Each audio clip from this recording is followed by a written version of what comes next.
Hello student, आइए आज हम पढ़ते हैं। कल हमने पढ़ा था कॉलोनियल रूल और इससे पहले हमने समझा था कि कॉलोनियल रूल की डिफिनेशन क्या है। तो आज हम समझेंगे इंडियन इकोनॉमिक डेवलपमेंट। जैसा आप सभी जान रहे हैं कि हम सब पढ़ रहे हैं, तो इंडियन इकोनॉमिक डेवलपमेंट को समझने से पहले हमें कुछ कॉन्सेप्ट समझने हैं। तो आज का टॉपिक है हमारा बिफोर कॉलोनियल रूल हमारी इंडियन इकोनॉमी कैसे थी। तो ध्यान से देखिएगा कि पहला पॉइंट मैंने लिखा है एग्रीकल्चर। एग्रीकल्चर कहने का मतलब अराउंड 85% पीपल हमारे इंडिया में किस पर डिपेंड थे? एग्रीकल्चर पर डिपेंड थे। और यही हमारे एम्प्लॉयमेंट और लिविंग का क्या था? एक साधन था। कहने का मतलब है कि हमारे इंडिया के 85% जो पीपल था वो बिफोर कॉलोनियल रूल किस पर डिपेंड था?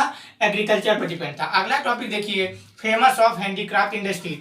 हमारे यहाँ का जो हैंडीक्राफ्ट इंडस्ट्री 1757 के पहले था, वो फेमस था पूरे एशिया और यूरोपियन कंट्री में। और उस समय भी हम हैंडीक्राफ्ट इंडस्ट्री हमारा इतना डेवलप था कि हम जो बिजनेस करते थे वो हमारा कई एशिया के कंट्री और कई यूरोप के कंट्री में हुआ करता था।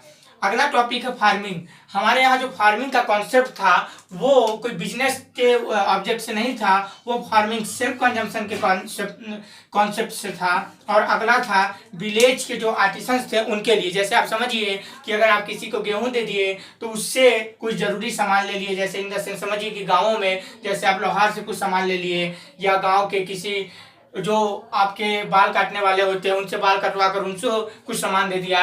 तो मेन कॉन्सेप्ट फार्मिंग का यही था, क्योंकि जिसकी जरूरतें कम है उसी के जमीन में दम है। यही उद्देश्य हम लोगों का उस समय हुआ करता था। अगला है ट्रेड। हमारे यहाँ ट्रेड हुआ करता था। जैसे मैंने बताया कि हमारे यहाँ कॉटन का जो इंडस्ट्री थी यानी हैंडीक्राफ्ट इंडस्ट्री बहुत बड़े पैमाने पर डेवलप थी। तो हमारे यहाँ जो ट्रेड सिस्टम था वो एशिया और यूरोप में हुआ करता था। आप देखेंगे इसके लिए आपको जो इंडस सिविलाइजेशन है उस सिविलाइजेशन को एक लेक्चर में मैं समझाऊंगा और समझाऊंगा कि कैसे बिफोर कॉलोनियल रूल हमारा इंडस सिविलाइजेशन से ही हम बहुत से एशिया और यूरोपियन कंट्री में क्या किया करते थे? ट्रेड किया करते थे।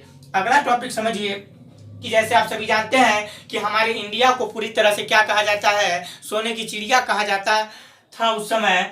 तो उस समय क्यों कहा जाता था? क्योंकि हमारी इकोनॉमी पूरी तरह से इंडिपेंडेंट थी, सेल्फ रिलायंट थी। कहने का मतलब हमारी इकोनॉमी किसी पर डिपेंड नहीं थी। जिस तरह से आज आप देखते हैं कि हमें एक दूसरे पर डिपेंड रहना पड़ता है, उस समय हमारा इंडिया खुद में सोने की चिड़िया थी। हमारे यहाँ बहुत सारे रॉ मटेरियल थे और हमारे यहाँ से ही कई जगह, जैसे आप चाइना हो गया उस समय, ईरान, इराक, कई कंट्रियों में बिजनेस, एशिया के कंट्रियों में, यूरोपियन कंट्री में बिजनेस हुआ करता था। अगले लेक्चर में हम समझेंगे कि आफ्टर कॉलोनियल रूल किस तरह से इंडियन इकोनॉमी होगी।